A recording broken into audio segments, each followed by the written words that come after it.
just say that in the live. But yeah, like I was up super early this morning because like I was grinding an assignment last night and I had to wake up before another assignment was due at 8:30. So when this news came out, like I napped from like 12 to 1:30. And I wake up and I see, yo, we got a live stream. Like, there's so much news today. I'm like, oh my God. I go through all my notifications. Mike Williams getting re-signed for 20 per. Aaron Rodgers making 50 million a year on his contract. Freaking Russell Wilson, the title of the live stream, gets traded. Like, what? Yeah, it's pretty crazy, man. The amount of news that dropped today, I was like, oh yeah, it's going to be a chill day. I was going to finish watching, Chris Olave. I was going to get into some Kenny Pickett film. Nope. A bunch of news drops today, so I figured we got to talk about it. I'm not sure how many people are going to be popping in here. It's like 2:30 on a Tuesday. Not sure how many people are in here, but anybody watching this afterwards, long spiel. Russell Wilson has been traded to the Denver Broncos. I'm sure you probably know that already. Then we also have Aaron Rodgers re-signed with the Green Bay Packers, $50 million per. He also they also tagged Davante Adams, so it sounds like at least for next year they plan to have Rodgers and Adams both back. And imagine they're going to try and re-sign Adams altogether as well if they can. Mike Williams, as Danny mentioned, signed a 3-year, $60 million contract with the Los Angeles Chargers, so he's not going anywhere. Chris Godwin has been franchise tagged by the Bucs. I don't know if he's going to be re-signed before 4 p.m. That was the goal. That's what I've kind of read all over Bucs Twitter today. So hopefully he gets re-signed by the Bucs today as well. So lot of stuff happened. Feel free to leave your thoughts in the comments. Well, yeah, I mean, we didn't mention too, like Dalton Schultz getting tagged this morning was like considered news. And Gesicki got tagged as well too. And like now, like nobody cares because of all the other news that's come out. Also, Cam Robinson got tagged again by the Jags. Like, what are you doing? Are you guys not taking a tackle first overall? I didn't even see that. But I mean, that what that speaks to me is that they're probably not comfortable. I don't know, fuck. But either way, I mean, dude, I just want to quickly talk about that 20 million per cap figure with Mike Williams' contract. Like, what? You used him as an exclusive deep threat in the last 12 weeks of the season, and now you're just going to be like, yeah, let's pay him 20 million a year. I don't know, dude. He was a wide receiver 1 in fantasy this year. And dude, like, if you're going to use him the way you did in the first 5 games, yeah, go for it. Like, he was playing like that type of player. But if you're just going to use him to, flare to that third level and open up everything underneath, yeah, that's decently valuable in real football, but you can get way cheaper players to do that. So, yeah, I want to see that they did this because they expect him to be a big integral part of the offense. Also, man, the Cowboys trying to re-sign Michael Gallup right now, I did not need to see that Mike Williams got 20 million per. Yeah, that is a big true statement right there. Same for us trying to re-sign Godwin as well. But like, I mean, Williams had 76 receptions, 1,146 yards, and 9 touchdowns on 129 targets this year. He played 16 games, so it wasn't even like the extra game was like a factor or anything. So I think I have in the Bitcoin League, I have the Herbert, Keenan Allen, Mike Williams stack. So I wanted Mike Williams to stay with Justin Herbert. I didn't want him to go anywhere else. I wanted him to stay there and, kind of ride out the Keenan Allen, the rest of his career. And then I have Mike Williams, in-house. Obviously bad news for Josh Palmer people that were hoping Josh Palmer would get some kind of, big role uptick this year. I think he could still be, like a low end flex play or whatever as like the third wide receiver there if he, secures that job. But that's pretty much all we're looking at with him. Yep. Now. So let's get into some comments. Thoughts on Javonte now with Wilson? Always believed in him. I mean, Javonte doesn't move at all to me. Like, he was already really, really high in my rankings. Maybe you want to take him over Swift now. I guess that's probably the only like thing that you could do with him. But they still might re-sign Melvin Gordon, right? Like, that's not out of the realm of possibility. Even if they do, I'm still gonna take Javonte Williams as like a top 12 running back next year in fantasy, and he's like 21, 22 years old. So from a dynasty perspective, he's gonna be just fine. But he doesn't really move all that much in my rankings. He definitely, obviously has a big-time question answered. He actually has a quarterback now.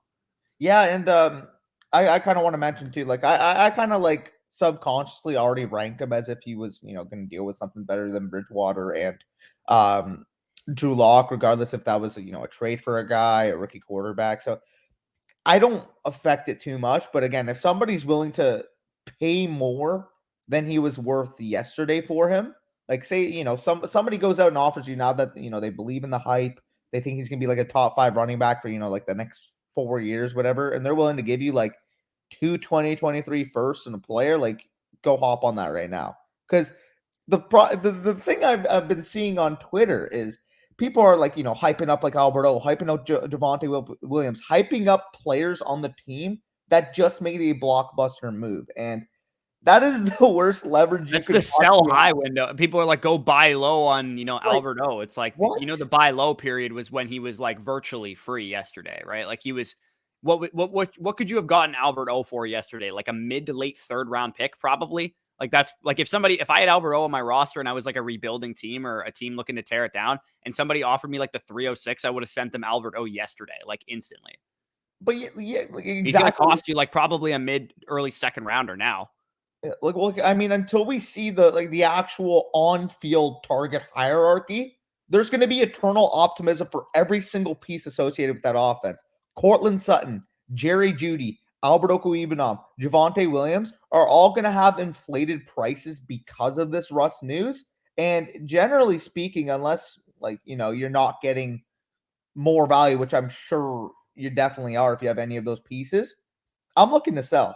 I'm looking to sell anybody associated with that offense right now because I believe that you're going to get an inflated price for them. To be honest, Judy's the one that I'm probably not looking to sell. Like I'm going to see what his price is because I'm sure he's going to go for. I would say his value is probably the most affected, maybe Javonte as well. But I would like to see what people are willing to pay for Judy. But I'm more likely to keep him than probably anybody else, and probably Javonte as well. I don't necessarily want to trade either, but the reason is because I think Judy is, was being held back by his quarterback play, and the reason I think that he can be, this superstar caliber wide receiver that we haven't yet seen from him in his career. So it is a projection, but I'm still willing to kind of hold on if nobody's willing to give me like what rookie pick would you give up for Jerry Jeudy?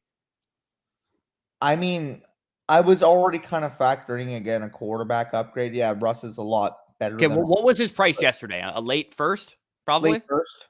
So what is his price now?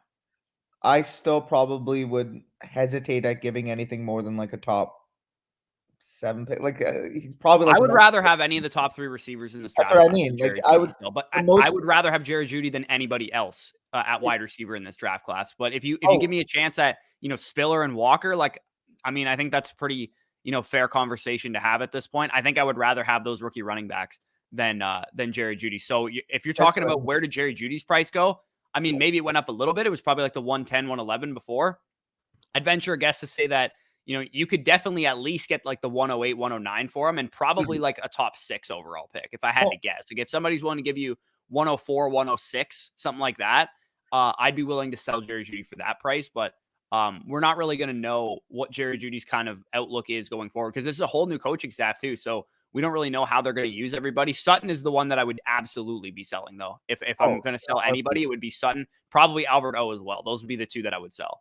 Yeah, no, I agree with you there. Well, let me just take a look at like the wide receiver range, like in terms of like keep trade cut, where I could probably see him entering. So, right off the bat, like, would he be like in like the Amon-Ra area for you? I'd rather have Jeudy than St. Brown now. Well, boy, Ayuk. I'd probably rather have Jeudy now.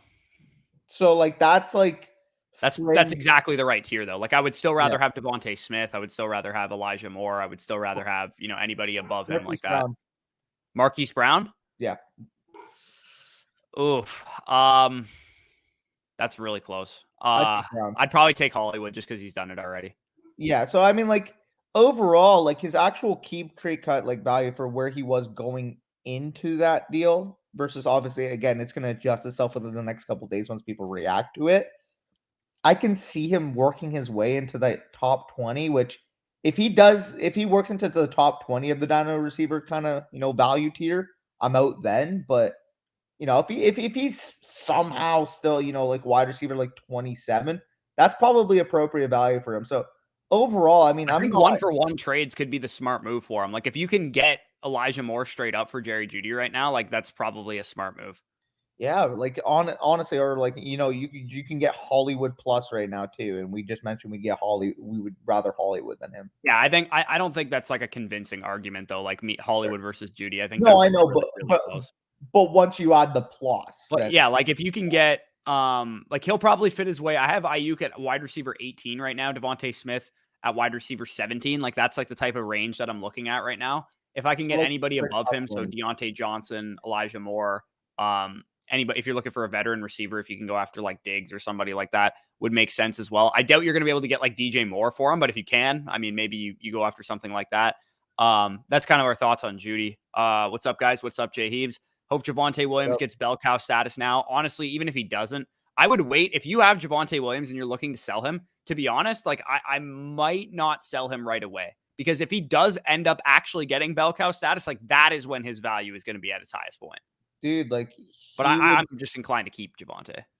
if he got that, like say Melvin Gordon left, like is there any other running back other than JT that would be valued more than him in Dynasty? I think he'd probably be the consensus like RB3 or 2, depending on, people's Right. thoughts on Najee and Swift.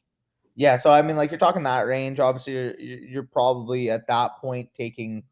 I mean, at that point, you got to be taking Javonte over any other receiver not named Jefferson or Chase, and Yeah, then probably. yeah, like at tight end it's just Pitts, and then at quarterback it's just top 7/8. So I mean, like Yeah. he'd work his way into that early to mid second round area in startups. Yep. In the middle of studying for the MCAT, I'm taking a study break. LOL. Yeah. Appreciate you in here, brother. Appreciate you in here. Yeah, he also says Noah Fant dynasty owners are down horrendous right now. Yeah. I mean, Noah Fant, I believe I once called him beachfront real estate because he was only going to go up in value. So that take definitely didn't age very well. But I still think Noah Fant might be like a sneaky beneficiary of this because, I mean, he wasn't like used all that well in Denver. And I know it's like a new coaching staff. So maybe I'm just kind of pulling shit out of my ass right now. But Noah Fant, I don't think he's dead. He might be the guy that I think is a good buy low right now. Of all this, stuff that's happening, I think Noah Fant might be the guy that I'd be targeting if I'm looking for a tight end that I could get for. Like if somebody wanted, the 202 for Noah Fant, like I'm okay giving up that pick if I'm in need of a tight end and a guy that has a lot of, ceiling down the road. Because if Metcalf gets traded or like Lockett gets traded, then that opens up some targets in that offense. And I'm assuming they're going to address their quarterback position with the 9th overall pick, or just, in the next year or two, they're going to address their quarterback position. Yep. No, I fully agree. I'm looking at some of the comments. Like everybody is completely going crazy right now, which I mean, validly so. This crazy Yeah. Rodgers and Russ. What are the thoughts on Noah Fant in the Seattle Seahawks? Yeah, I mean, people are going to tank his value because that's what people do, because they're going to see, yeah, he went from a situation where we were preying on a quarterback upgrade to he was literally included in the deal in that upgrade. So people are going to lower him. But again, like Corey kind of alluded to it, like if I'm able to buy a really, really talented player because people are just fading him due to the situation, when at the end of the day here, like why do we overvalue tight end situation No, anyway? a tight end situation really means nothing too. Like, Like that's the crazy thing. It's like we had Logan Thomas produce a top 5 tight end season on like who even quarterbacked that team, like Alex Smith and Dwayne Haskins. Like yeah, it really doesn't matter for tight ends as long as you have opportunity for targets, which will be tough with Lockett and Metcalf there. I have to imagine one of those guys is going to get traded. Or maybe they don't this year, but next year they'll get traded or something like that. So, yeah. I think the targets will probably open themselves up for Seattle. Jay Heeb says pretty sure Seattle will draft Pickett. I could definitely see them liking Kenny Pickett. That would make some sense to us. We all kind of went to Malik Willis immediately, but I mean, to be honest, Seattle might not be the most creative offensive play calling system to use a guy like Malik Willis correctly. I think Pickett would make a little bit more sense in that system, but we'll have to wait and see. I do think that this quarterback class, the further and further we get into the process, the higher and higher these guys are going to be going in the, the media mock drafts and stuff. And I'm going to be curious to see when Daniel Jeremiah's and Mel Kiper's and Todd McShay's drop their like post combine mock drafts, how many quarterbacks we see in the first, round, because I made a list and I tweeted it out. How many teams are in the quarterback market this year? Like a lot. And how many actual veteran quarterbacks are available? Like Deshaun Watson is really the only difference making quarterback available. And he might not actually be traded because of, his legal situation or whatever. So we're going to have teams settling for Trubisky's and Winston's and, Garoppolo's and guys that are, fine, but not, they don't move the needle. And there's going to be a lot of teams in the top 15, 20 picks, especially. There's like 6 or 7 teams that are going to talk themselves into these quarterbacks. And from a fantasy perspective, all we care about is Malik Willis and Sam Howell and Kenny Pickett and Matt Corral and maybe even Desmond Ridder getting first round draft capital. After that, we don't know what's going to happen. It's up to the, to the player to work hard and improve his game. It's up to the organization to build around that player.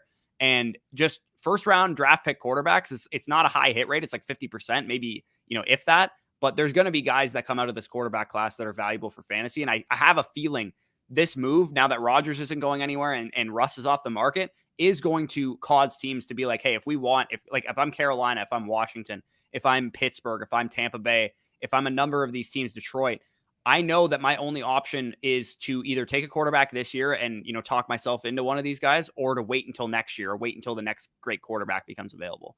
Yep. No, I fully agree there. Denver playoff I mean, yeah, like that's a playoff type of roster. You have a playoff type of quarterback now. The only argument you could possibly make is that division is probably the best division in football now. But Probably. But I mean, like, even if I can't see them finishing lower than third. I mean, there's going to be random Raiders type because that happens pretty much every year. But there's I just don't. The Raiders will squeak out like 9 wins next year, like they always do.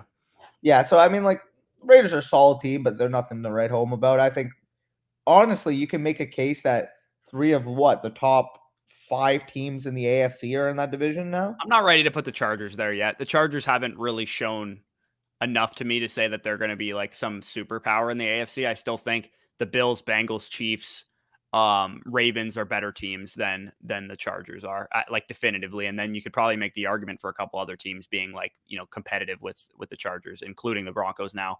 So yeah, definitely it made a lot of sense. Denver needed a quarterback. They had the pieces in place. They had a, pretty stout offensive line. They have a good, new coaching staff that people are excited about. I'm curious to see how they operate this offense with Nathaniel Hackett coming in from Green Bay. Green Bay wasn't like a pass heavy offense. So I have a feeling we are going to see a little bit more of the same old Russ when it comes to fantasy perspective. Like they're not going to throw the ball 38 times a game or something like what some people might want them to do with Russell Wilson, as opposed to if he went to like Tampa Bay or something where we know he'd be airing it out. So I'm curious to see what his fantasy value is, Russell Wilson's, going forward as well. Yeah, no, definitely. It should be very interesting. And again, I'm not sure if you said Hackett explicitly, but with Nathaniel Hackett there, I mean, talk about pure volume. That's a lot different than what we were dealing with in Seattle. I mean, to be fair, obviously Rodgers wasn't a super high volume passer, but the actual he was in fact a low volume passer. He wasn't even like a super high volume. He was a low volume passer. Yeah, I didn't mean to say like explicitly volume, but what I meant is the actual quality of volume that we're going to be seeing. Oh yeah. I mean, if Judy and Sutton only get 120 targets next year, they're probably still going to go over 1,300 yards. Like it's going to be that type of offense, similar to what we saw in Seattle, except we have better offensive line, probably better play calling, and some other factors that should contribute as well. Judy stonks, yep, big time. That Mike Williams signing was awful personally.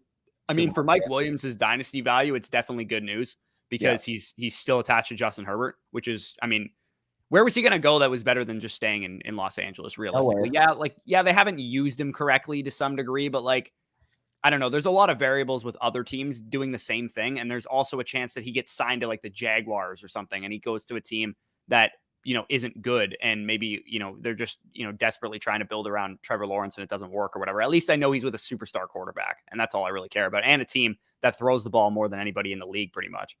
Yeah, it's definitely fair. What do you think of the trade? Noah Fant, Shelby Harris? I thought it'd be more. Yeah, I mean, honestly, I think it would have been more. I would have given up this package if I was Tampa. I'm not really sure why, because I'm sure Jason Light and the Bucks were really in on Russell Wilson as well. If they wanted, I guess the draw is that the Seahawks would have wanted to do this trade because they got a top 10 pick out of Denver. You're not going to get a top 10 pick out of Tampa Bay, especially if you trade Russell Wilson there. You're probably going to need 3 1s from them for the next couple of years, and then 2 2s, and maybe they also want, Winfield or one of your young studs that you don't want to trade away. I could definitely see the Seattle Seahawks asking for some outrageous package like that. At least with this one, if you're Seattle, you get a top 10 pick out of it. Yeah, no, definitely. And I mean, looking at that package, if I were again, I'm not Denver, I'm not Seattle, but if I were Denver, if you were to have made one of those seconds into an extra first, it probably would have been more of what I expected. But I mean, it's not that far off, but giving up 2 firsts for a guy that is a legitimate top 10 at minimum quarterback in the league, you do that deal. It's not really close.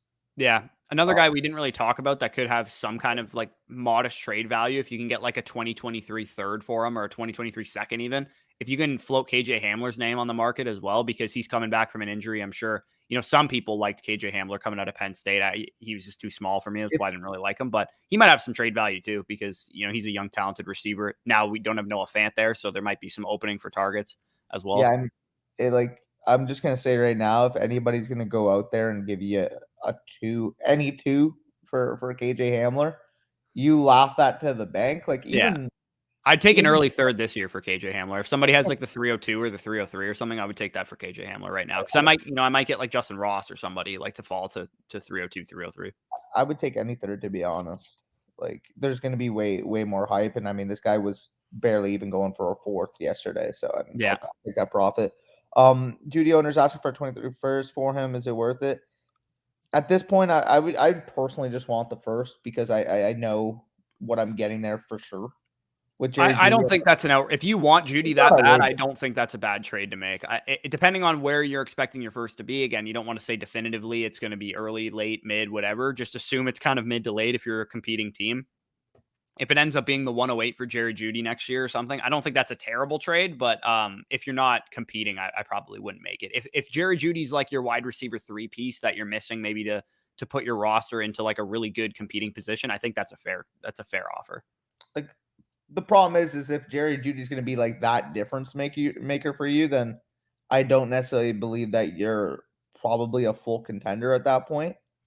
So okay, but what if Jerry Jeudy is next? Like, I'm not saying he's going to be as good as this player, but like the 3rd-year breakout, what if he's next year's Marquise Brown, Deebo Samuel type, and he contributes to that degree fantasy production next season? No doubt. I do. Obviously, I still believe in the talent there with Jeudy.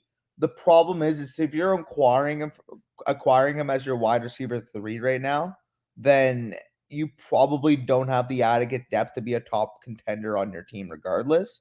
And if that's the case, I would prefer a mid 2023 first to Jeudy. But you could talk me again if you're in like that 109, 110 to 112 range, and this is going to be your final flex piece to make a play, then that's where I would agree. But if you're relying him on more on him than just a flex piece, or just like your wide receiver 4 or 5 type, then I personally would just keep the first. Yeah. I think so. Wyatt says, what's the price for Jeudy now? If we're talking this year's draft pick, I would say mid to late first in 2023 is probably about what his price is going to end up being. This year's draft, I would say about the 108, 109, 110 is probably what his price is going to end up being. And if it's more than that, I'm probably not going to be willing to buy him. If somebody wants the 103, 104 for him or something, like there's zero chance I would take him over Drake London or Treylon Burks or Garrett Wilson. There's like literally no chance I would take him over those guys. It's just funny because like the league that you have Jeudy is the league that I have the first, and like I'm already lower as it is right now, so it's not like you could even like shop him for draft. I don't have Jeudy in that league anymore. Remember, I sold him. Yeah, so I traded. Now again, this is not looking as good for me now, but I traded away Jerry Jeudy and Mac Jones for Justin Fields in the 3rd round pick. Oh, I forgot. Right? Remember, so like obviously that sucks kind of now, because Jerry Jeudy is obviously going to be more valuable than when I sold him, because he was more so like the disappointing like Chase Claypool 2nd-year wide receiver that still has some upside, but we don't know yet. That's where he was at the time, and obviously he's not there now. Now my team just got a boost because I have Davante Adams, and I didn't know what his future was going to be. So the fact that I have Davante Adams and I have Deebo Samuel also for another 2 years of stud production, I'm okay with that. And I'm obviously like, one of the favorites in the league. So, yep. Also, I wanted to ask you, did you end up seeing like the full contractual breakdown of the new Rodgers deal? Like, is it? I saw it was like backloaded. I was going to say it's 4 years, 200 million. So it's backloaded. So I'm probably going to assume that the next couple years they're going to go all in. And then after that, they're just going to go into cap hell. Because I mean, I'd imagine they're probably going to pull the Saints maneuver, like some other teams have done that as well. It makes sense. Like typically, my team, like the Bucks, they've always been in the eyes of we're going to eat the money now, so that if the player falls off, then we can cut them for no dead money, and that's worked out really, really well for them in the past, because they had guys like Robert Ayers and shit, like guys that were like kind of at the end of their career, Pierre Paul and guys like that they were able to move off from without having all these like shit contracts. Even like Jensen too. He had a bad first year and we're like, hey, if he has a bad second year, we can just cut him. Obviously that didn't happen, but some teams do it that way. Some teams do it other ways.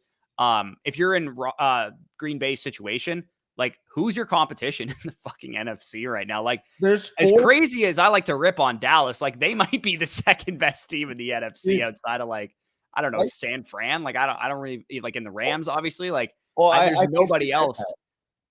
I There's said nobody that else. Like, the Bucks don't have Brady anymore. Like, you're realistically talking about teams that are probably fringe, like mediocre teams, like the Raiders in the AFC, that are going to be like the 5-6 seed in the playoffs next year in the NFC.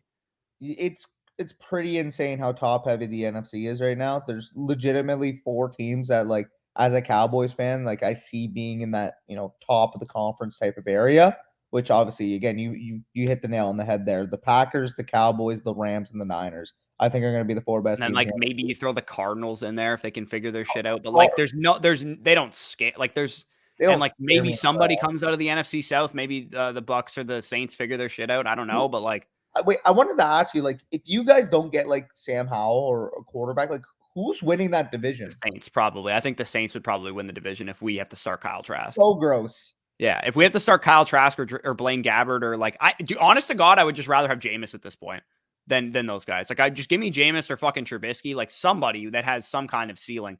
I don't have to watch Kyle Trask start 18 games, like 17 games next year. Like, I don't want to watch that ever, unless it's going to mean we get Bryce Young or somebody like super talented. Yeah, no, literally though. So let's get into some more. What's up, guys? What's up, Leo? Seeing you. Mike got away too much. Yeah, that was a big deal. As a Russell Wilson and Albert O fan, I'm glad Noah Fant was included in the package for a potential stack there. But I'm ecstatic about the Rodgers extension. How we doing this fine day, fellas?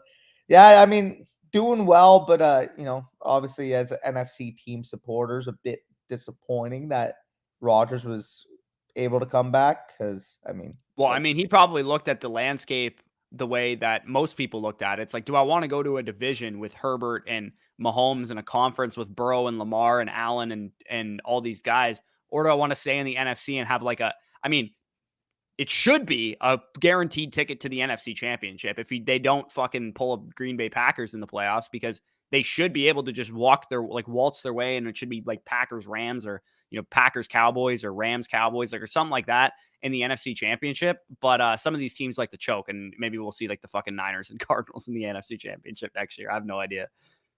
yeah, no, I agree with you there.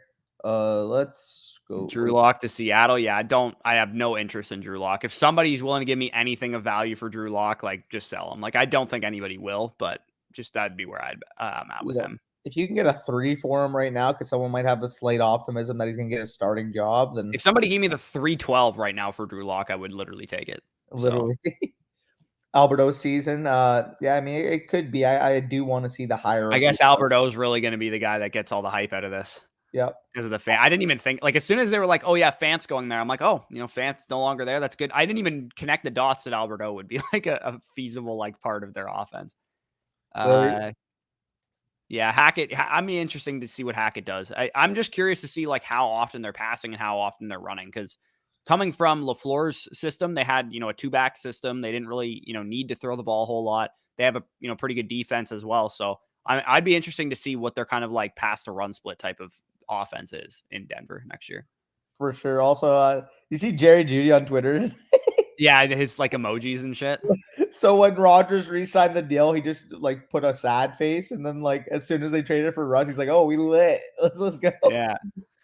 Jeudy is worth the 106 to 108 in superflex. I do think that's probably about fair value. I don't think I would give that up, because I would rather have, the chance at, high draft capital quarterback over Jerry Jeudy, who's, middling, wide receiver 2. How much value does he really have relative to like a quarterback with good draft capital? Or I would rather have, Spiller or Walker in, their situations, or if any of those top 3 receivers fall, those guys as well.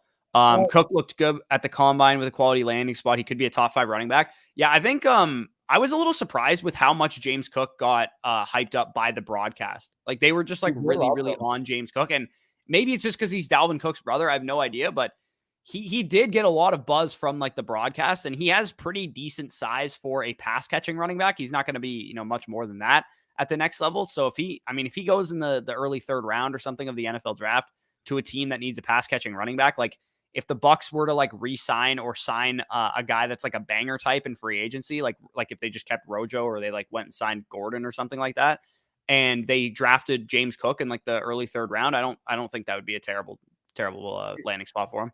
Is it crazy to say that James Cook is to the NFL media what fantasy Twitter wanted Kyron Williams to be pretty much I now? mean, it doesn't really shock me. I think if you were to rank the like pass catching running backs in this class, like I think Rachaad White, James Cook, Kyron Williams, and Isaiah Spiller to me are the three like the best receiving backs in this class. I would say those are the guys that are probably the best at catching the ball and doing something with it. And then obviously Kyron just took a nosedive in terms of his athleticism and stuff. So I mean, with Rachaad White and Isaiah, like I think Spiller is super underrated as a receiver. I think he's the best receiving back of the guys that actually have a chance to get big workloads outside of maybe Rachaad White.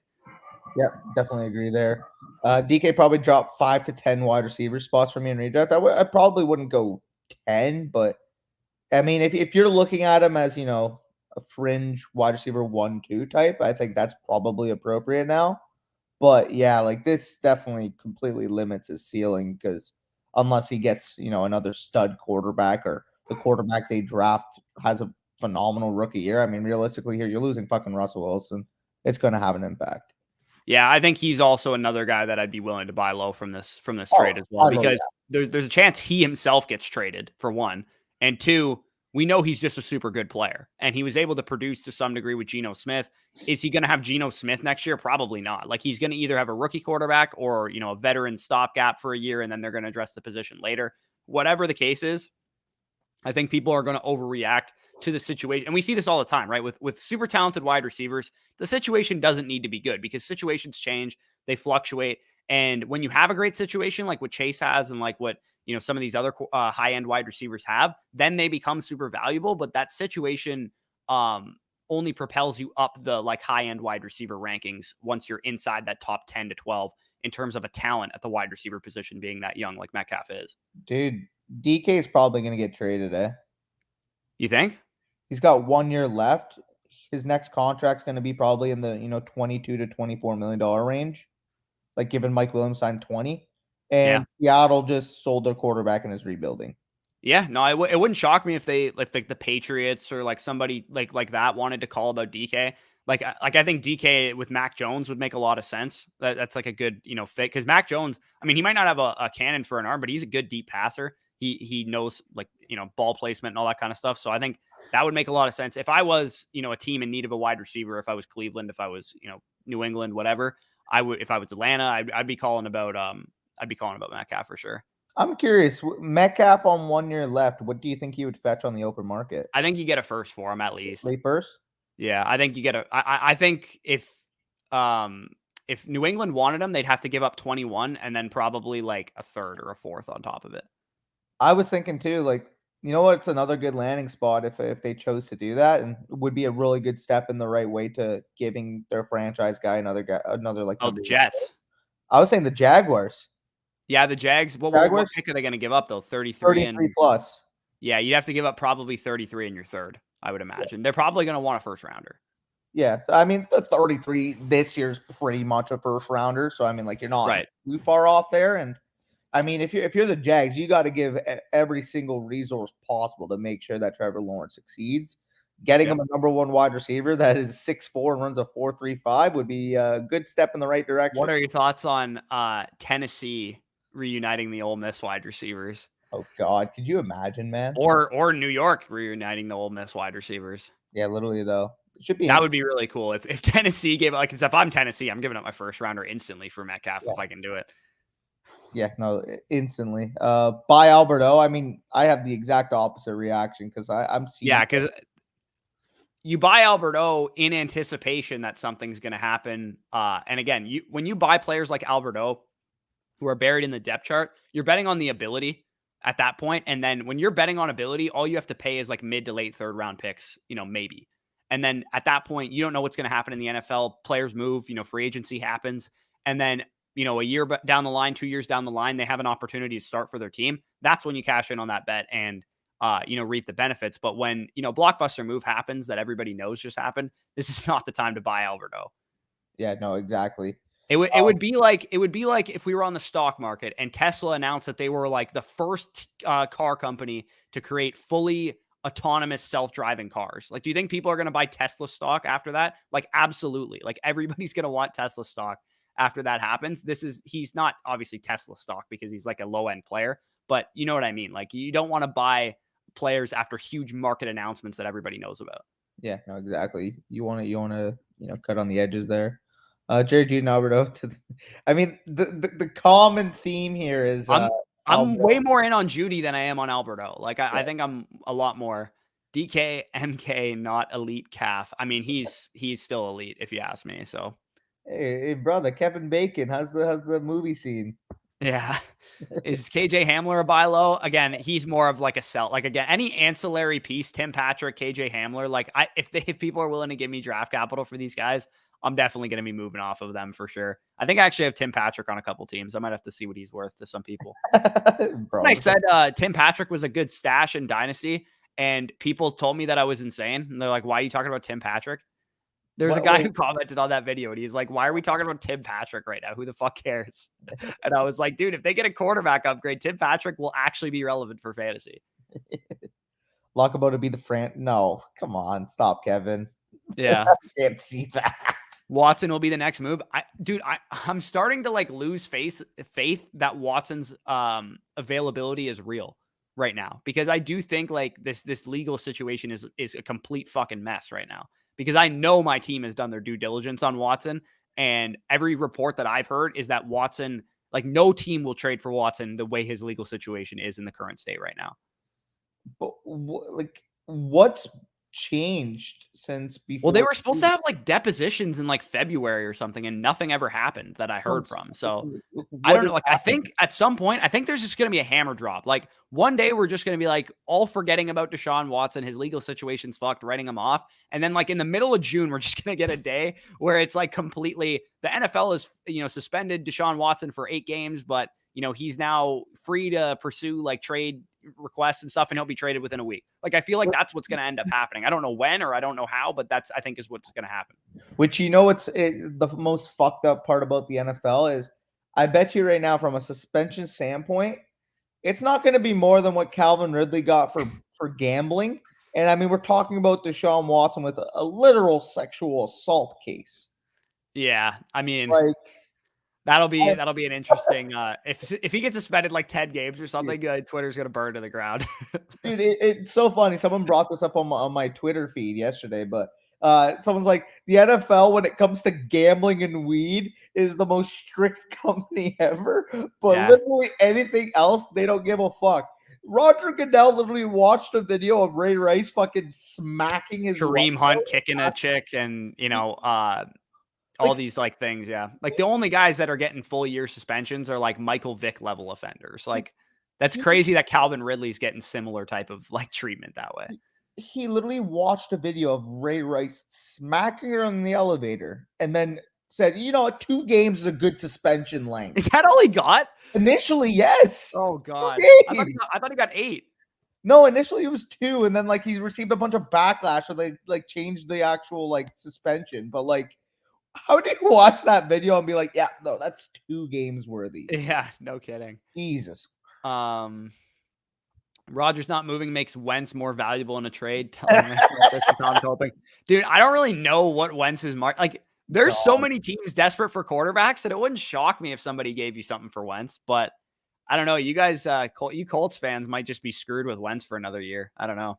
Also, but it sounds like they like hate him. They're like, it's like a girl that stays with a guy that she's like not interested in anymore, and she's just like waiting to meet somebody better. Like, that's what the Colts are doing with Wentz right now. They're like, well, we can't, nobody else is available right now. We're just going to like stay with you until we find somebody. Yeah, no, definitely. I mean, in terms of the Panthers trading CMC, I don't think they're going to get what they want to get for him. No, like, if you're an NFL team, are you giving up more than like what, late 2, 3? Yeah, maybe? like if the Bucks gave him 27 for McCaffrey, I'd be pretty annoyed. Yes. I'm not gonna lie. Like, I'd be pretty annoyed. I don't think it's like a horrible trade, but I don't think it's also a smart idea either. And don't get me wrong, it's not like he's like Zeke level washed, but like Zeke is like the poster child now for, if you pay a running back that's elite, there's a chance he's not elite within a couple years, because that's the which is why, especially when you're going to pay that position, you should not be backloading contracts the way that teams did with Gurley's contract, with Bell's contract. with Zeke, CMC's contract, with Zeke's contract, even to the like nth degree. It's just the most terrible contract I've ever seen. bro. Like the guy's like not getting most of his money until like 2024. Like, why the hell did they ever agree upon that? Dude, when it comes to Zeke's contract, it was like decently well structured going into the 2021 season. And then they decided to restructure it to create cap space. And guess Yeah. what? The one position where you should not restructure contracts is running back. Because all that does is put fucking dead cap back into another year where the running back is older, is slower, is more worn down, and is not as good. Yep. Unreal. Texans need a running back. I mean, I doubt they would trade for CMC if that's what you're referring to. But I could see the Texans. The Texans totally strike me as the team that's going to take Brian Robinson in the second round, or like it, like the team, like because there's some team is going to take Brian Robinson like in like early day 2, and I could totally see the Texans being that team. Hey Texans, call us up right now. We'll give you a 4th to take Zeke from us. Yeah, jeez. What value would you sell Judy at if people are willing to buy? Yeah, I would be looking for a top 8 pick if I can get it. Like I said, if I can get 108, 107, 106, 105, that's probably the range that people are going to be comfortable giving you, then I'm okay doing it. I highly doubt anybody's going to give you a top 4 pick for him, but if you can get it, I mean, by all means. Or if you can get a 2023 first that you can project to be mid or higher. Like if it's, a lower end team's 2023 first, I would absolutely be willing to do that as well. What's up? I just saw like a tweet from Aaron Rodgers, but apparently he wanted to clear things up. He said, "Yes, I'll be playing with the Packers next year. However, reports about me signing a contract are inaccurate, as are the reports supposed terms of the contract I signed." So Rodgers didn't resign. So I guess he decided to play for the Packers this upcoming year, but the proposed contract that was reported isn't factual, I guess. Am I crazy, or did he not report it himself on the Pat McAfee show? Dude, I don't fucking. It's pretty nuts. Whatever. Either way, I just like looked in a group chat and saw somebody sent that, but yeah, I'm not like, because the initial thing with that contract was I saw it was like 4 years for a guy who's threatened to retire already. What? Russell Wilson came down to 2 teams. The Bucks and the Broncos. The football team and the Broncos, but he chose to go to Denver because he liked the situation there better. And really? So it can't. The Washington Commanders were going hard after him. That doesn't Yeah. shock me. They've been linked to him for a while now. Yeah, no, that's great. Sorry, I'm just seeing. See, that's the annoying part to me is that if the Bucks do want, like, let's say Watson's the next guy that everybody's going to pivot to, the Commanders are probably going to end up winning a bidding war against us if we're both going after Watson because they have the 11th pick. Yeah, I mean, if you're Washington right now, like, why would you not be looking for an elite quarterback? Look how dead the NFC is. Are we really saying right now that like Kirk Cousins is the 4th best quarterback in the NFC? Like that's generally like Kirk Cousins or Kyler Murray is the 4th best quarterback in the NFC right now. Yeah, like Matt Ryan's like in the top 6 still. Like it's pretty crazy. Like it's a mess. It's a mess, and I mean, like for Rodgers' perspective, like him. How do you not win 14 games and go to the NFC Championship if you're the Packers this year? Like how does that not happen?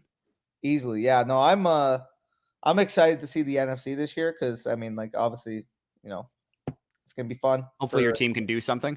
Russ will probably have a lower ADOT in Hackett's offense as well. Yeah, I mean, like I don't really know what kind of offense he's gonna run. If anybody's a Packers fan wants to fill me in on how Hackett's supposed to run things, or if you're a Broncos fan and you've been paying attention, let me know. But I'm pretty sure we'll do a coaching changes video at some point in like June or something like that. Thoughts on Alberto's value? Would they try and sign somebody else?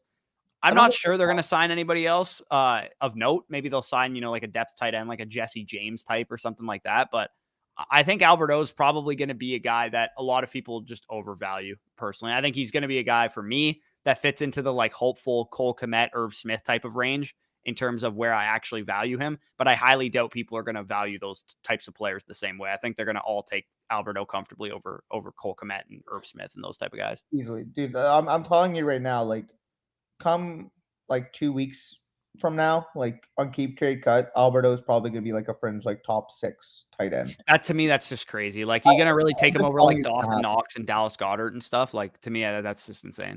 Okay, maybe after Dallas Goedert, but like after Dallas Goedert, I could see consensus pushing him there. Well, like people are still going to take Freiermuth and stuff over him as well, I would imagine.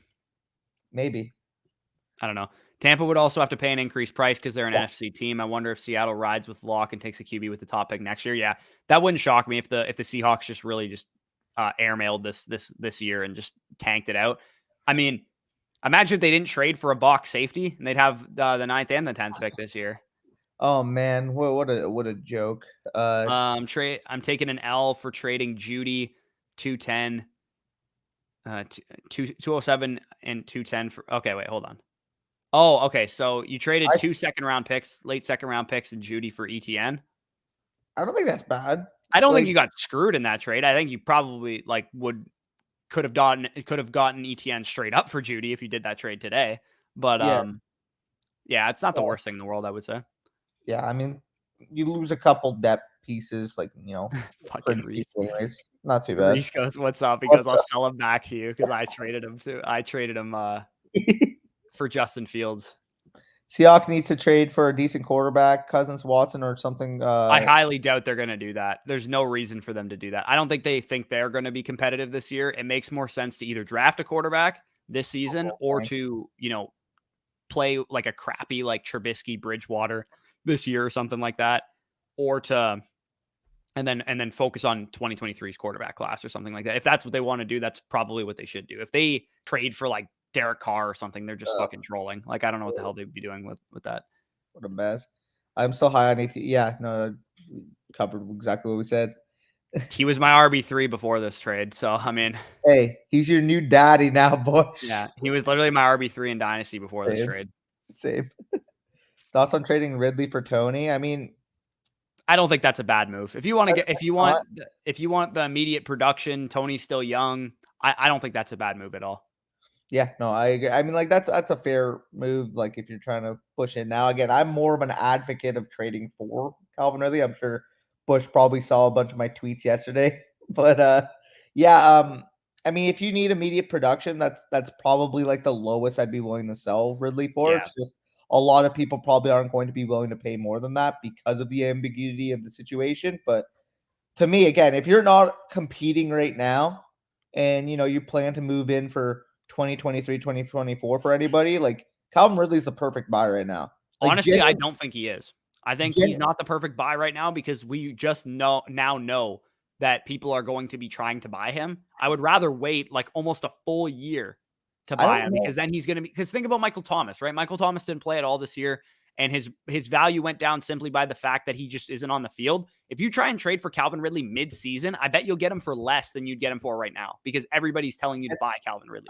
I think you're underestimating how people are right now because genuinely, when I say anytime there was a buy Calvin Ridley tweet yesterday, the general consensus in the replies was, I'm not giving up more than the late third for him. That's crazy. Okay, if you can get him for a third round pick of any kind, if you can get him for like a mid to late second of any kind, I'm easily giving that up for Calvin Ridley. And that's what I'm saying. Or for example, if you get him straight up right now for like DJ Chark and like a late third, do that. Yeah, I definitely do something like there's so many just like random players or like you could probably do like Terrace Marshall in a third for Ridley right now. You might be able to get him for Terrace Marshall straight up. Actually, there was a poll yesterday. Somebody put that out, and it was like 70-30 only in Ridley's favor. I'm like, so 30% of the people are preferring Feast Planner, Terrace Marshall. And I remember somebody was like, oh yeah, well, like the last time we saw Calvin Ridley was like the least efficient 50-plus target season in NFL history. I'm like, until Terrace Marshall actually sees 50 targets, I'll take Calvin Ridley. Yeah, literally. The Bucs roster is so loaded. I doubt y'all will be bad enough to get Young or Stroud. Yeah, I mean, yeah. Just fucking please don't let me go into next season with fucking Kyle Trask as my quarterback. Like, I will lose my mind. Hopefully the kid's good. If he starts, then it means they see something in him, and hopefully he blows my expectations out of the water, and we have the next, freaking Matt Ryan or something on our hands. But I just think he stinks. So I would rather them not go with Kyle Trask. But I also don't really want them to go out and sign Mitch Trubisky for 2 years, $30 million or some shit. I'd almost rather them just stink and get a good look at Trask than like go call about like Jordan Love or something. Like go do something. That's what I would rather them do. Yep. I just wanted to say too quickly. Actually, let me see the queued something in my brain, but yeah, like when it comes to this is what I was gonna say. Okay, Daniel Jeremiah just tweeted that The Seahawks should be looking to get much improved pass rush help at that 9th pick. That's what Daniel Jeremiah tweeted. I mean, if you're not competing right away, the strength of this draft is in the trenches. I mean, you don't want to reach on a quarterback and rush a rebuild. You want to just take the best player available. It'll probably be a pass rusher or something like that. This edge class is nuts. Yeah. Like I would be shocked if we didn't see 4 or 5 edges go in the top 10. Yeah. Yeah. No, it's a good class. So I'm sure people will, be on that train for sure. For sure. Yeah, good time. I mean, good timing on that. I mentioned. I'm just looking down. We'll get to it, but I just wanted to quickly say he mentioned a deal with like Chark and a third in it, and Ridley on another side. So he's like, good timing. But we'll get to that trade. So Peter says had an offer out of Judy for the 107 this year. Glad I held on to him. I mean, I'd rather have the 107 than Judy right now. But I do think if you were to sell Judy now, you probably. And based on that statement, I do think that if you're happy with that, then most people would probably value Judy a bit higher than that. 105, 104. Like if you can get a top 5 pick for Jerry Judy, I'm selling him instantly. Yes, easily. In most circles, you could probably get like the 103, 104 for him. Because if you got a chance, like I'd assume that Malik Willis and Breece Hall will be the consensus top 2 picks in most rookie drafts. If you have a chance at any one of Drake London, Garrett Wilson, or Treylon Burks, like you have to take it. Yes. Over Jerry Judy. Like I literally don't care where they go. I would still rather have all of them than Jerry Judy. I agree. Cowboys are making some.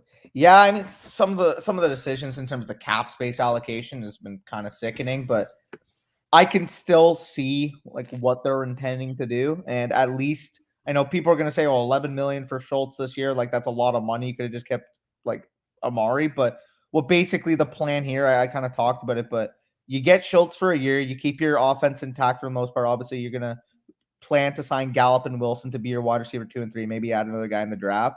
And then in terms of the plan at tight end, I think the goal should be taking a mid-round tight end, developing behind Schultz for a year, and then rolling into 2023 with McCune and whatever the mid-round tight end, whether it's, like a McBride falls to round 3 or a Greg Dulcich or Jalen Wyermeyer or whatever. Like whatever tight end is there in like, the back end third area is probably going to be a target for Dallas now.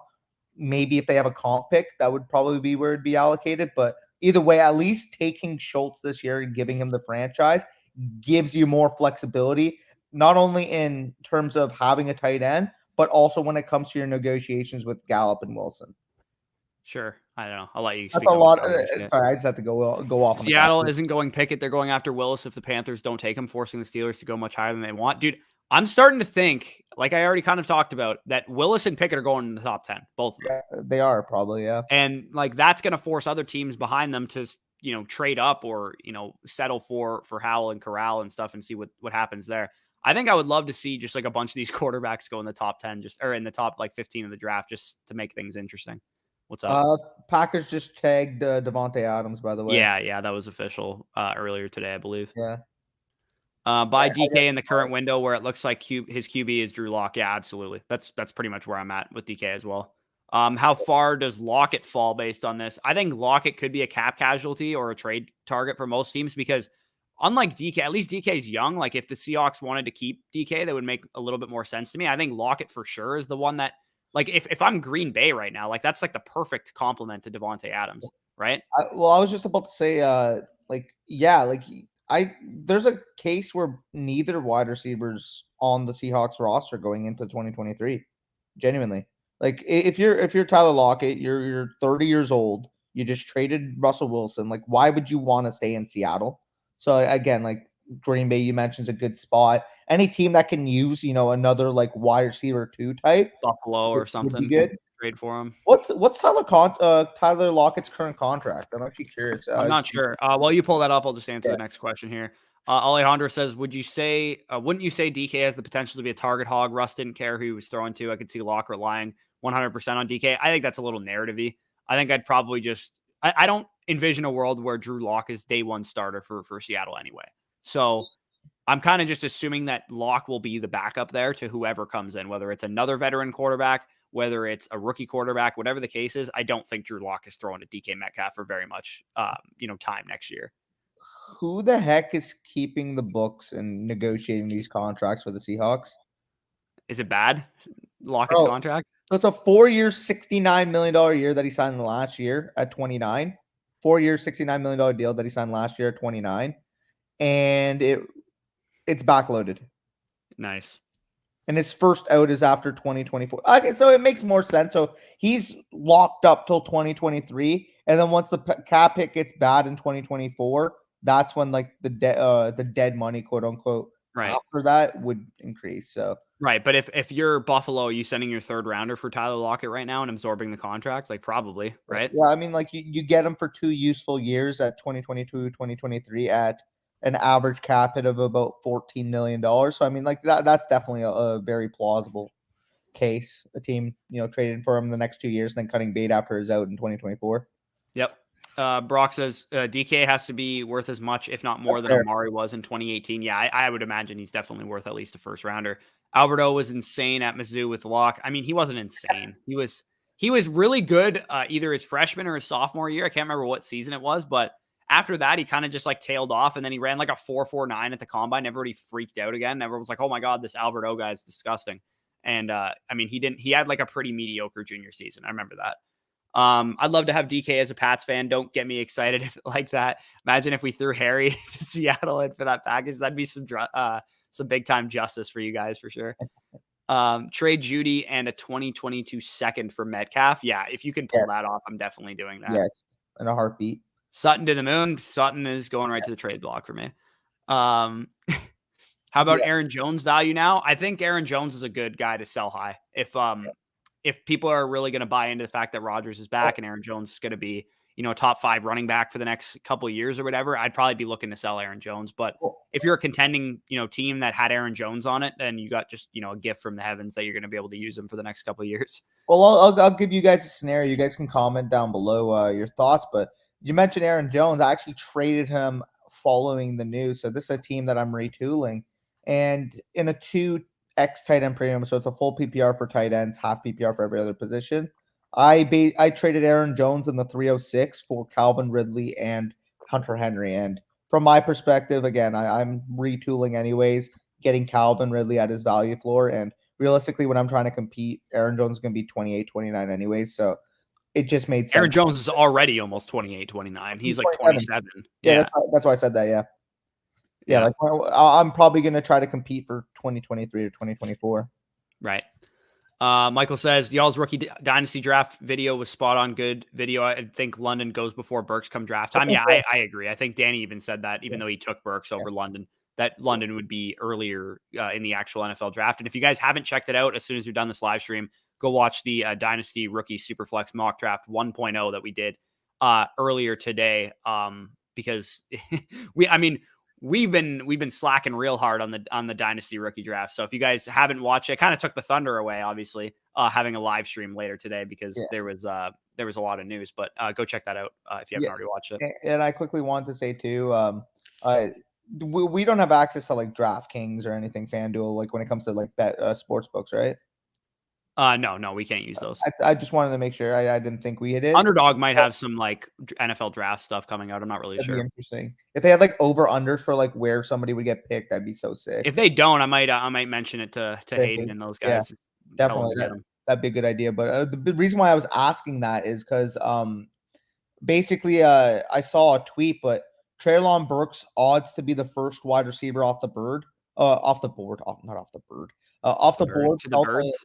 fell from plus 400 to plus 600 right after the Yeah, I'd have to imagine London or Wilson are probably the favorites. One of the two. Wilson is. Yeah, I could see that. Followed by London. Also, the Titans did not tag Harold Landry. I didn't even know he was up for an extension. So I just saw Schefter tweeted it right now. Yeah, he's not worth the tag, so no point in tagging him. Yeah. People are saying Evan Ingram to Denver. Ew. Like, I hope that would be funny as hell, though. I'm not gonna lie. For everybody to say buy low on Alberto and then Evan Ingram gets traded there.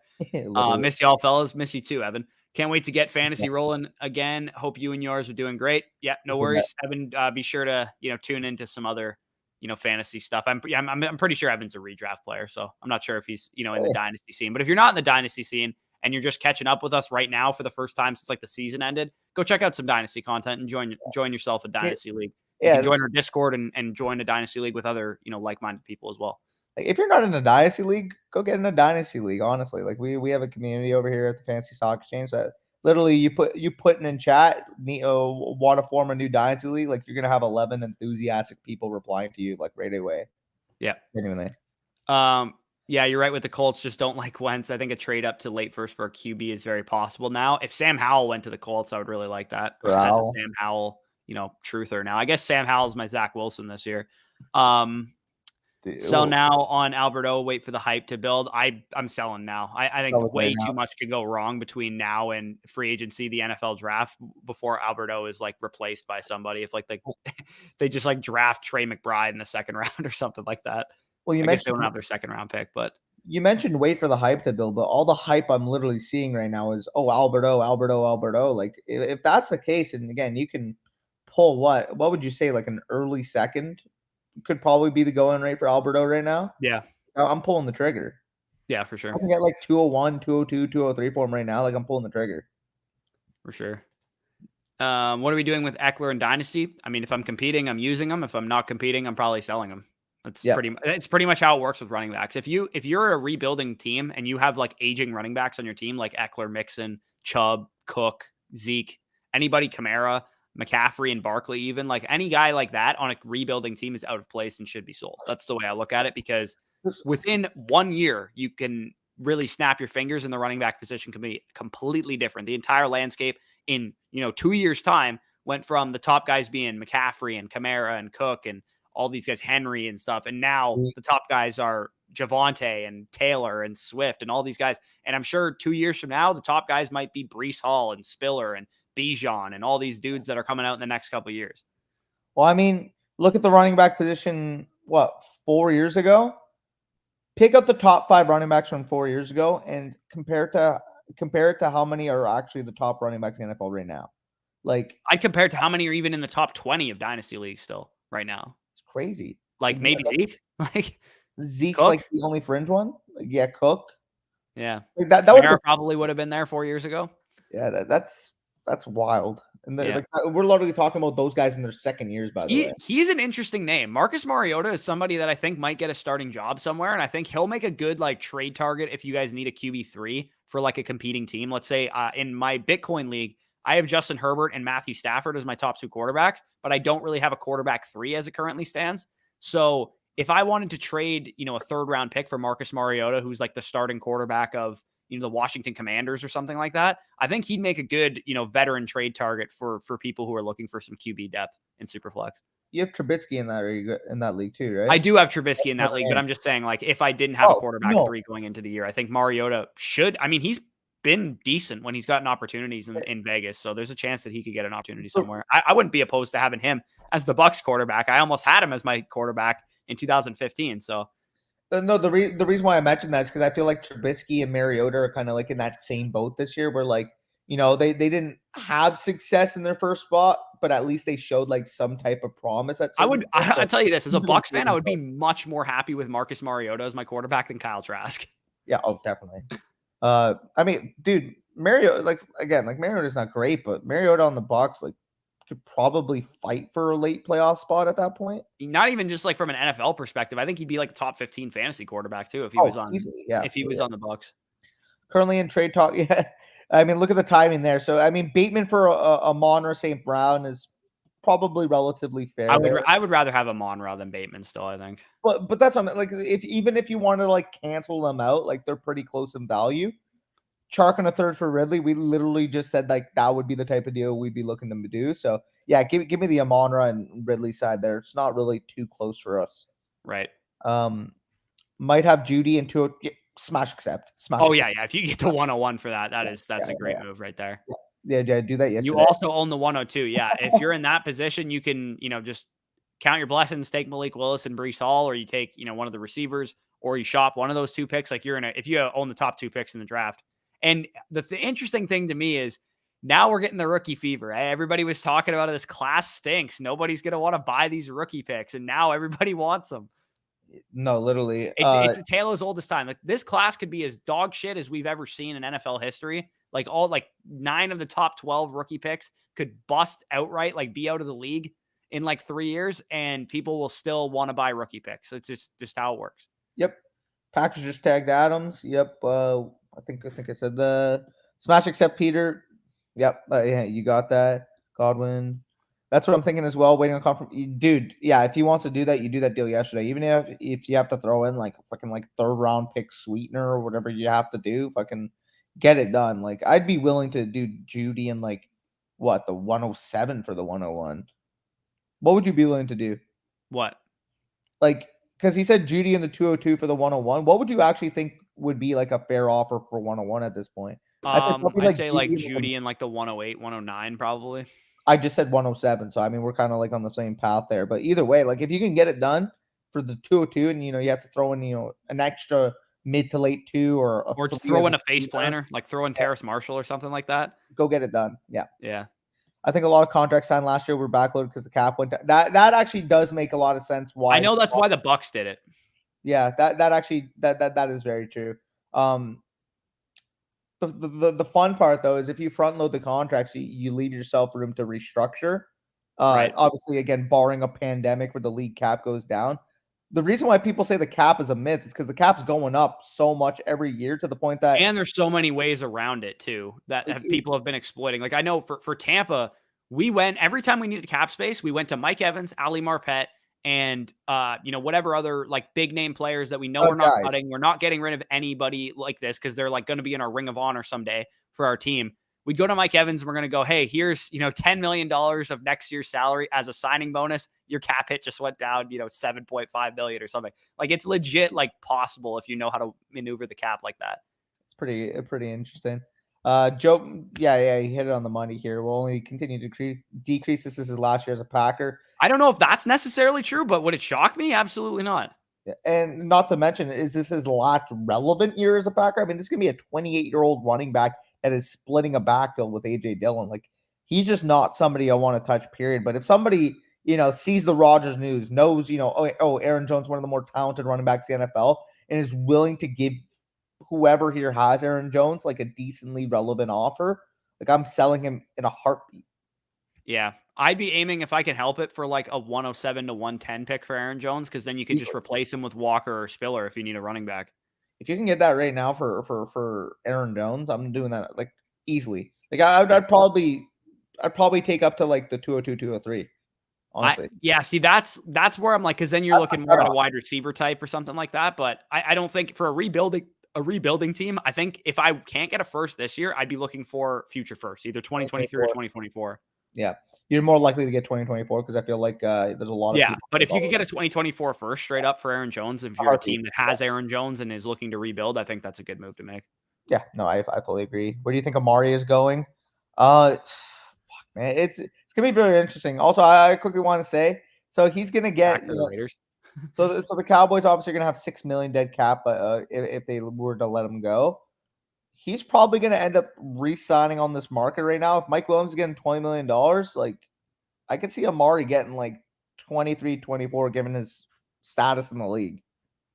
Dude, there's no way somebody's gonna pay Amari Cooper that amount of money, dude. The Chargers just gave Mike Williams. I know, but Mike Williams just had a career season. Oh no, and I get that, but I feel like the league standing on Amari Cooper, like in general, in terms of like NFL media, in terms I don't of, know if it's higher than Mike Williams at this point in time. Oh, it has to honestly, I don't know. I don't think Mike Williams is younger. He hasn't been, as injured recently. I guess he's also been injured, but like not as injured as Cooper. I think he'd probably fetch a similar amount to what Williams got. And we also don't know if sometimes, when some teams will pay their guys more than the market would have given them. Like, is there a chance that I don't think the market was going to give Mike Williams $20 million. I don't know why they paid him $20 million. I thought he was going to. Maybe they would have. I have no idea. Maybe the Jags would have, thrown the bag at him or something like that. But I thought he was going to get a slightly bigger contract than what Corey Davis got last year. Yeah, I thought he would get like 15. Yeah, like 15 to like 17, maybe at the highest end. But yeah, 20 was a surprise. Also, have the 108 might be able to get that done. Yeah. He also has Terrace Marshall. That's funny. I literally said, just throw in Terrace Marshall. He literally has Terrace Marshall on his team. Yeah, dude, if you could take Judy, the 201 or the 202, whatever pick he said it was, and throw in Terrace Marshall and get it done, just do it. Yes. That's what I would be doing. In a heartbeat. Alberto for Noah Fant. Yeah, I mean, I would much rather have Noah Fant now, even despite this news. Yeah, no, it's not close for me. Amari to That would make a lot of sense. Amari Cooper go to Jacksonville. I could definitely see that. I just mentioned Metcalf, so yeah, Amari would make a lot of sense too. Well, also, by the way, if Amari is actually committing to Jacksonville, that's a place that's going to give him 23, 24 million a year. Oh yeah, 100%. Like, here, come compete in our dog shit football team, live in a nice state, and make fucking 24 million a year. Isn't he from Jacksonville? Is it? No, wait, He's is from he? Florida, I think. Amari Cooper? Yeah, Miami. Miami. Okay. I knew he was from Florida because I remember the year he came out of high school, there was like a bunch of Florida dudes. It was like the same year that Lamar came out. If I'm not mistaken. Actually, no, I guess that would have been a bit later. He's older than Lamar. Yeah, but I mean, Amari Cooper was 22 years old for 7 years. So I was just, dude, Amari Cooper's going on what, 28 right now? I think he's in 1994. Let me just. yeah, I think he's the same age as Calvin Ridley. Dude. So yeah, Amari Cooper is a mid 1994, June 17th, 1994. Lamar was born in 1996. I'm pretty sure. Amari Cooper was freaking 19 when he got drafted. Yeah, I know. It's crazy. What? Yeah. Because the NFL draft obviously is in April and his birthday's in June. So he was literally like 19.8 when he got drafted. Yep. That's wild. Brock says Indy needs to trade up for Corral/Howell and sign Amari. We have plenty of cap and I'm coping still. Yeah. I mean, if you guys traded up to the 32nd pick and took Sam Howell or something like that, that would make a lot of sense to me, I think. Any other questions that you guys have, leave them down below. We'll probably sign off here in a second. Thanks for, tuning in. Of course, I don't know. We haven't done a live stream since like the wild card games of the NFL playoffs. So it's been a while. We'll try and let us know if you guys want us to continue doing live streams. Obviously, we'll probably do some kind of live stream reaction stuff to free agency next week. And then, towards the draft, we might do some more, obviously. And then during the draft, we'll obviously be live streaming. And again, for the most part, our live stream timings aren't going to be just, like 2:30 in the afternoon on Tuesday. But that was an exciting tidbit of news. As I said, if you guys weren't in here when we queued in, like I literally I took a nap after I finished my class because I was exhausted, and I wake up to like literally every single piece of NFL news possible. So yeah. When you mentioned me like with all the shit that's gone on today, I'm like, wait, what do you mean? And then I see my phone, I'm like, Rodgers, Wilson, all these fucking. I'm like, what? But let's get a couple here, and then we'll sign off. Would y'all trade 104 Higgins and Mitchell for Chase? Give me Chase there. Yeah, give me Chase. I think I'd rather have the package. Give me Chase. If you have Mitch Higgins in the 104, man, I think I'd rather have let alone Mitchell. If that's just Higgins in the 104 for Chase, I'll probably take Chase there, or like it's an even trade. But you're getting a young running back out of it too. I think that's I'd take the package. Like if you're, I don't know. And he's saying, would y'all trade? I'm assuming that's what the Chase owner is asking. I would not trade that for Chase if you're the one not. Like if you can counter it, I don't know. I mean, I view Mitchell probably as like a late first in value. Because like we're talking Higgins and Drake London for Chase is basically what he's asking. Yeah, and I do that. I don't know, man. I think I'd rather have the two young receivers plus the young running back than one superstar young receiver. I don't know, that's probably fair value. It depends where you're at, but yeah, like I would be willing to do that for Chase. He also has Burrow, he said too. I mean like you have Higgins already. Like it's not like you're just doing it for the stack's sake. I think I would hold on. Well, like what if that was DJ Moore instead of Higgins? So would you do it? I would still rather have the package. Deontay. I mean, it gets closer then, but like you're giving up. It's essentially 3 first-round value type like pieces, but like you're giving up two high first-round value pieces and a late first-round value piece, basically. Which is where I would personally like. Where would Higgins? Would you trade the 101 right now for Higgins? I would rather Higgins. Yeah. Okay. So you're basically saying, would you trade the 101, 104, and like the 109, 110 for Jamar Chase? I think that's what. And I honestly think I'd need more to move Higgins than just the 101. Yeah. No, I'd probably say at least I mean, what would you say is the comparative value between Higgins and Drake London right now? Probably a second, probably an early second, like a late first, probably late first. So I mean, yeah, that's. Probably. Yeah, it's an interesting offer. I think if you can shave Mitchell off of the offer and give him like a second instead, like a mid-second or something, then I'm a little bit more willing to do something like that.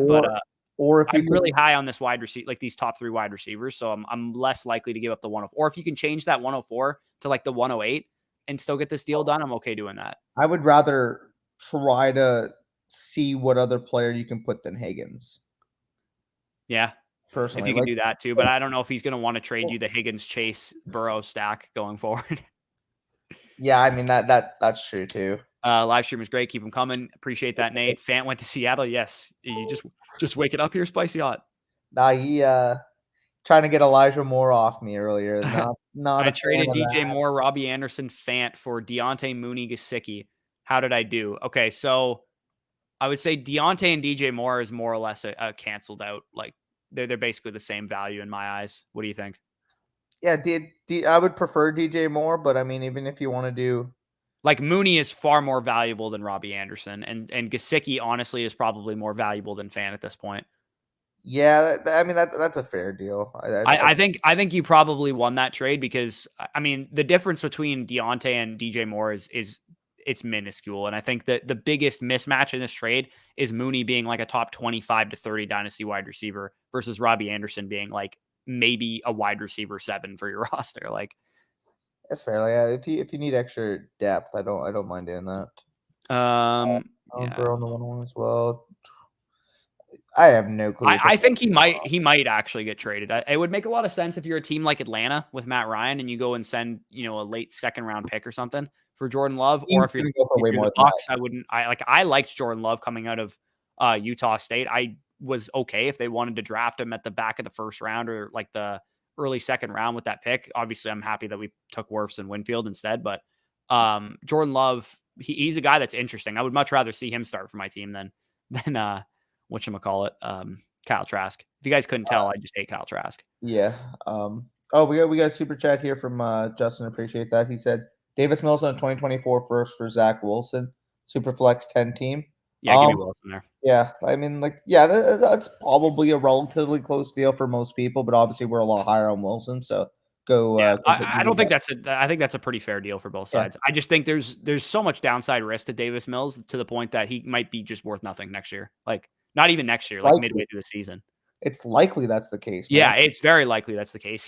There's like a 5% outcome where he actually like wins this job, maybe less than 5%. And I think he's fine. I think he's okay, but I do think the Texans are not going to want to go into this season, into the 2023 season with Davis Mills still as their starting quarterback. I want to say yes. Don't get me wrong. There's a big difference in terms of draft capital investment between Mills and what Gardner Minshew was a couple years ago. But what if this is just like a Gardner Minshew situation where he's playing good real life ball for a terrible team, and they just decide, what, we would much rather try to tank and get a high pick than start a fringe level quarterback for the rest of the year. Yeah, it is actually very similar to the Gardner Minshew situation. They took a late round quarterback. He played better than they thought in his rookie season. They're like, hey, we'll go into your second season. But like, if the Texans have the first overall pick because Davis Mills led them there next year, is anybody going to be shocked? Yeah, no, I agree with you. I didn't see Fant was a part of it. Yeah, I mean, fair. You were in class. I traded Kamara, Fields, Patterson for Winston, Gibson, Carter, and the 203. So, let me look. Ooh, giving up Fields, and that's a little unfortunate that you gave up Fields. Please tell me that's a one quarterback league. He said it's a super flex league, and I have the 104 right after. I don't like it. So what are these pieces gets you to Fields? Gibson and the 203? I would need more than that, man. Really? You need more than that for Fields? More than that, yeah. So what, Gibson, Winston in the 203? At least, yeah. I think Fields for Gibson, Winston in the 203 is probably relatively fair value. Like you have Fields, like if someone offered you that right now, like would you take it? I mean, I wouldn't have a quarterback then, so like probably not. But that's what I'm saying. Giving up a quarterback for like I'm a competing team though. If I was a rebuilding team, maybe differently, but in a rebuilding team, you'd rather have a quarterback than a running back. Yeah. It's a tough trade. I would say overall, it's not like a bad move. If Winston gets a starting opportunity, I think this trade is probably fair, more or less. But I think that the best asset in the deal is probably Fields, and then followed by Gibson, then Kamara, then Carter, then like it's relatively fair overall. But I do like getting the draft capital on your side and the two young running backs, because if running backs go for a lot in your league format, then you might be able to flip those guys for future draft capital and replenish your quarterback position that way. I don't know. I personally would rather Fields, and I would just rather try to trade Kamara in a package that doesn't lose me Fields. Like That's fair. if you could have gotten, Gibson If for you could have traded Kamara and Patterson for like Gibson, or Kamara, Patterson, and like a pick for Gibson, like I would have rather done that. Yeah, no, exactly. Someone offered me 202 from Amari, accept or wait. I mean, that's probably what his relative value was before the news came out. So I'd probably just accept that now, to be honest. Like- I'd rather, like, if they can get like Christian Watson or something with that pick, I think I'd rather just have Christian Watson than Amari Cooper right now. it's close. I don't know. I would take the pick, but like, I don't think I would rather Watson right now to Cooper, unless like, I don't know. There's a lot of risk with Watson's profile that people aren't really. No, I don't think he's risk free or whatever. But give me the shot on like Justin Ross, Christian Watson, George Pickens, David Bell, somebody like that at the 202 as opposed to Amari Cooper right now. I'm not. Well, totally, I mean, from the community. Oh yeah, we got that too. From the community value standpoint, I mean, yeah, that pick's probably more likely to go a good amount up than Amari, because like, yeah. Lowest you tell Saquon for right now as a contender. I'd like to gauge your thoughts. I mean, I have Saquon on a contending team, so you're asking the right person. If somebody offered me, like, I would need to guarantee Breece Hall to sell Saquon Barkley right now in terms of draft picks. So I need the 101 or the 102 in this draft. Yeah, that's probably the lowest I would sell him in terms of one draft pick this year. If you're asking like another running back, like if somebody offered me J.K. Dobbins in like a 2024 first or something like that, I would probably do that for Saquon. I take Dobbins straight up. Yeah, you take Dobbins. Like I would too, but like I think somebody would be willing to give you Dobbins. In a heartbeat, yeah. If you can get Dobbins plus for him, like it's. But he does say he's a contender, so like, I mean, I'm not looking to sell Saquon for another contending running back like Eckler or Mixon or Jones or Kamara. Or anything like that. I definitely would be right now.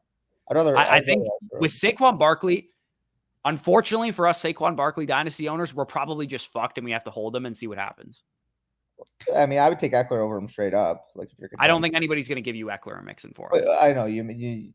I just heard that name, so I'm calling. Yeah. But. What are you doing with your Fant shares, Bush? I don't have any left because I traded my only one to Danny in that mega trade that we made where I ended up getting Andrews out of it. So I'm sitting very pretty at the tight end position. I don't have to worry about the Fant shares. I don't actually have any. So if I have Fant, I'm probably going to just hold them. I'm probably not going to sell them or, whatever. I might even be trying to buy some Fant right now. Yep. Smashed accept on Fant and 302 for Schultz 2 weeks ago. Thoughts now? I mean, I still would take the Fant side of that trade. Yeah, I agree. Godwin that might hurt you in the short term if you're like a competing team, but I think long term that should work itself out. Dude, this needs at least like one or two firsts attached to the Godwin side here. Oh yeah, if you can somehow pull Javonte out of that trade, that is like the easiest smash accept I've ever seen for the Javonte side. That's a no-brainer. What picks in this year's draft would you give up for DK? I mean, he's worth the 101. Yeah, he is worth the 101 in my opinion.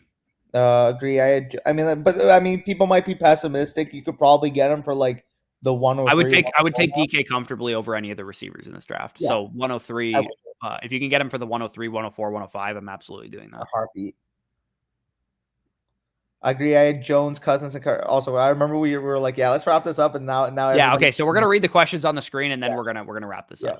I agree. I had Jones, Cousins, Carr, and Rodgers, so I felt comfortable giving them up. RBs were super thin.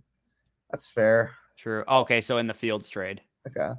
Judy for ETN straight or Judy in 108 for 101 non-super in a non-super. Judy for ETN straight is the one I'm doing. Yeah.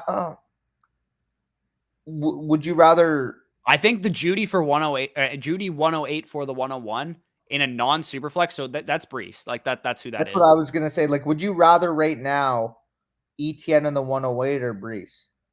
Because that's probably about fair value on the market. Where are you leading there? I would rather just have ETN, I think, and keep my 108. It's fair, but 108. So I mean, we're talking about probably what the 112 in a non-super. Yeah, it's Olave or Jameson or something like that, probably. I think I would rather the 101. You'd rather have Breece than... It's not about me preferring Breece, the prospect, to ETN. It's more so me being wary about the list, Frank, and protecting my assets. That's fair. I think I'd just rather have ETN in the 108. That's fair. Again, like that's. I think you could still sell that. Like, I don't think the 108 is Peter. For the record, I think you should be shopping the 108 in a one quarterback league because I don't think it's all that valuable. Because That's why I said that. Yeah. In a one quarterback league is probably about 106, 107. When you talk about the top 3 running backs and the top 3 wide receivers. So if I'm you, I'm trying to shop. I just take ETN and shop the 108 for, whoever. If you can go after, another running back like J.K. Dobbins or something like that, then go after him. If you just need to, go after another wide receiver, you might even be able to take the 108 and package in, Terrace Marshall and another piece for like DK Metcalf right now. Yeah. Yeah. I mean, that's fair. Man, it's that is a fair predicament to be in. I personally would just rather eliminate the risk. Like, I'm going to say right now, I know it's early, but as long as Breece Hall doesn't inexplicably fall in the NFL draft, and as long as he lands in a spot where we can project the workhorse volume that we look for, like, he's going to be at worst probably my RB7 in Dynasty. Yeah, he's going to probably fit into the same tier as like Dobbins and Akers and stuff for me. Yeah, I mean, I would rather him over Akers because obviously the injury. Yeah, I'd probably rather him over Akers as well. But like that's it depends where he goes to. If he goes to a shit team, maybe I rethink things. But if he goes to any kind of half decent landing spot, I'd definitely rather him over Akers. Sure. Okay, so let's speed through these last couple questions here. We have, if you're wide receiver heavy and need a running back, that's fine. Move for ETN. Yep. Peter, yep, I agree. I have the 101 and 102. LOL. One quarterback league. Yeah, welcome Breece Hall and Drake London to your team. That's exactly who I would take. I don't know. You could go with Burks or whoever you want to take there. Thank you guys for actually reading and taking the time to review my questions. Other channels never really pick my questions. Hey, we try and get to as many questions as we possibly can. You should see us how fast we're going during the season. I mean, there's 54 in here right now, so we're like pretty lax as well. But it's like half of what we usually have during live streams on Sunday mornings. Less than half. So some Sunday mornings, I remember we were peaking at like 1:30. It was that's definitely harder to get to the questions for sure. 207 in 2022 ETN. And a 2024 first for Travis Etienne. I'll take ETN, but that is probably about the apex of what I'm willing to give up for him because there is some concern with his injury for sure. Would he be what, the 107 this year? The 106? I would take him immediately after the top 3 receivers. And then Hall and then Willis. He would be the 106 for me. 106. Yeah, that's about what I said. So I mean, realistically here, would you give up a 207 in the first in 2024 for the 106 right now? Like I would. ETN's in this class, yeah.